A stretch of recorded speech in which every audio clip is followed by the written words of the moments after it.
And one of the reasons why the logs are exported in raw, I think it could also be corruption, that it's easier to charge commissions on logs that leave the country than on furniture or other products. Now, from the rainforest of Sarawak, let's go to these nice penthouses in central London, Fitzrovia penthouses. You'll find it on internet under richford.com, I think. It's a Taib family endeavor, a company that was founded in 1996 as a subsidiary of a Taib family endeavor in Canada. We have checked land registry files in the UK and found that Richford has done property development for more than £100 million. Or these buildings, this is a development in Ottawa, the Canadian capital. The Adobe Tower was constructed in 1989, and the building here where 11 Ontario government ministries are residing. It's a complex, a business complex on Preston Square that has been appraised at over 200 million Canadian dollars, and it was set up by Jamila Taib, the Chief Minister's daughter, with her Canadian husband. They always claimed the money came from Canada, but we've looked into it, into the mortgages, and for instance, we found several documents proving that the money did not come from Canada, but that it came from Malaysia. These two buildings in other cities around the world, the Hilton in Adelaide is operated by a company called Sitehost Pty Limited. So we went into the Australian company records and found that Sitehost's shareholders are Taib Mahmud's 4 children, his late wife Laila. 5 years after she died, she's still a major shareholder, plus an offshore company on the Channel Islands. Sitehost has been appraised at over 35 million Australian dollars back in 2010. This building on the left in downtown Seattle, the so-called Abraham Lincoln building, was purchased in 1991 by a 23-year-old student from Sarawak. So it's a nice student apartment, isn't it? I mean, the student happened to be the Chief Minister's son. So was it his own money? I don't think so. I think it was stolen money. Then we have tried to establish a map of Taib's secret real estate empire. We have companies in North America. We have the Sakti International Group on the West Coast, run by Sulaiman Taib and Sean Murray, Jamila's husband. We have Wallisons in Seattle that operates the FBI building with Sulaiman and Sean Murray.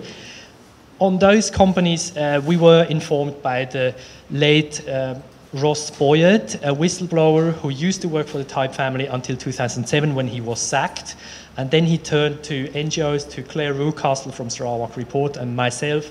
And we visited him in June 2010, and the book starts with the impressions of that very eerie meeting in a way. And because Ross Boyd claimed he had been followed, we also had the impression when we were there that we were being followed. And 4 months later on, Ross unfortunately committed suicide. And he gave us stacks of documents that prove that the Taib family have invested their money on the west coast of the United States, and that they always try to conceal it and keep it secret. Don't forget, Taib Mahmud is a lawyer, has a training as a lawyer, so he knew exactly the worth of public documents, and he always tried to keep his name out of documents. But one of the documents Ross Boyd gave us was a secret agreement between Taib Mahmud and his closest family members, showing that 50% of the shares of these companies were held in trust for the chief minister personally. So publicly, he doesn't show his face and his name, but secretly there are agreements between the nominees and himself that make sure that he's still in control of the companies, because, of course, he wouldn't want to ask his wife or his children for money because he wants to have the control of the money himself. Other companies include Saxo Group in Canada, Richford Properties in the UK, Sitehost. In Adelaide, we also know there are investments in Poland. We haven't been able to identify them yet. And this is just part of their corporate empire. back in 2007, when a Japanese court, when a Japanese tax authority found out that all Japanese importers of timber had paid money to an agent in Hong Kong, which was called Regent Star. And what they did not know was that Regent Star had a secret sister company in the same office, founded the same day by the same guy, together with Taib's brother, who then channeled the funds to Canada. So we have tried to reconstruct the flow of illicit funds and the money cycle in a way, from Taib, who gave his brother an export permit. Basically, Taib's brother is the only person to control the timber, the log exports from Sarawak. Taib made a statement on that in the Sarawak State Assembly, and he didn't allow any questions and tried to argue, well, legally there is no such thing. But we also know about the soft law.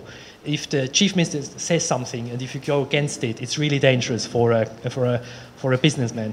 So all timber importers from Japan had to give money to Hong Kong, and where it was passed on to Canada.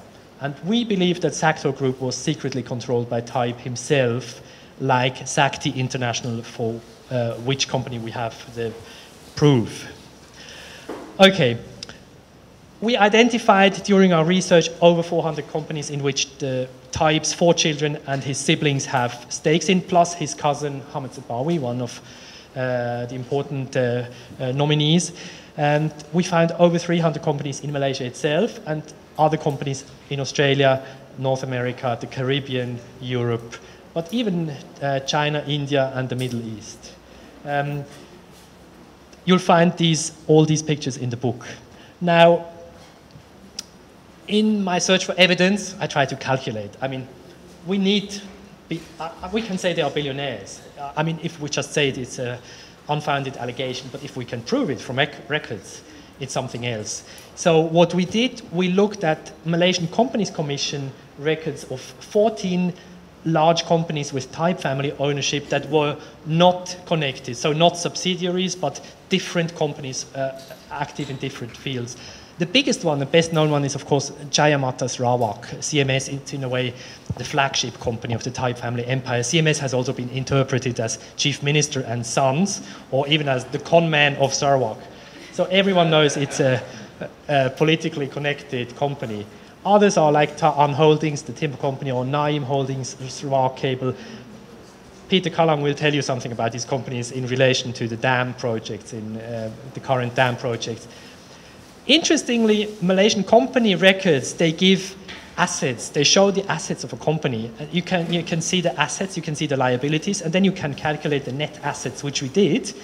And then we saw what was the official Taib family stake. I'm sure there are more stakes unofficially held.